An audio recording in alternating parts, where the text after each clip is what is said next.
Hello అండి, welcome to my channel Rupini's kitchen. ఈరోజు మన కిచెన్లో చిట్టి గ్యారెల రెసిపీ చేసేద్దాం.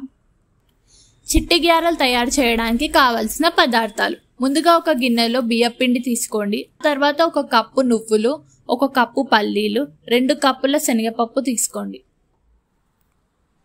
ఇప్పుడు బియ్యపిండిలో 2 టీ స్పూన్ల కారం, తగినంత ఉప్పు వేసుకొని ఒకసారి బాగా కలుపుకోండి.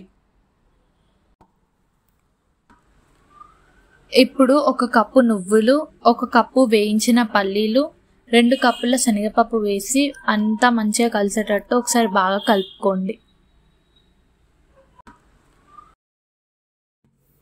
ఇప్పుడు కొంచెం కొంచెం వాటర్ పోసుకుంటూ మంచిగా కలుపుకోండి.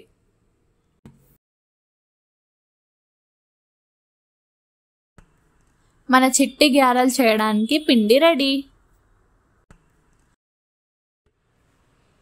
ఇప్పుడు స్టవ్ ఆన్ చేసుకొని దానిపైన ఒక కడాయి పెట్టి ఆయిల్ పోయాలి, డీప్ ఫ్రైకి సరిపడే అంత. ఒక చిన్న ముద్దను తీసుకొని ఇలా ఆయిల్ పేపర్ పైన మెల్లమెల్లగా ఒత్తుకుంటూ ఒక రౌండ్ షేప్ ఇవ్వాలి.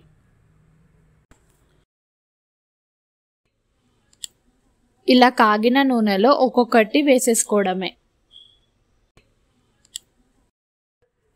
ఇలా అటు ఇటు తిప్పుకుంటూ గోల్డెన్ బ్రౌన్ వచ్చే వరకు వెయిట్ చేసి దాని తర్వాత తీసేసుకోవడమే. ఫైనలీ సర్వింగ్ ప్లేట్లో సర్వ్ చేసుకుంటే ఎంతో టేస్టీ రుచికరమైన వేడి వేడి చిట్టి గారెలు రెడీ.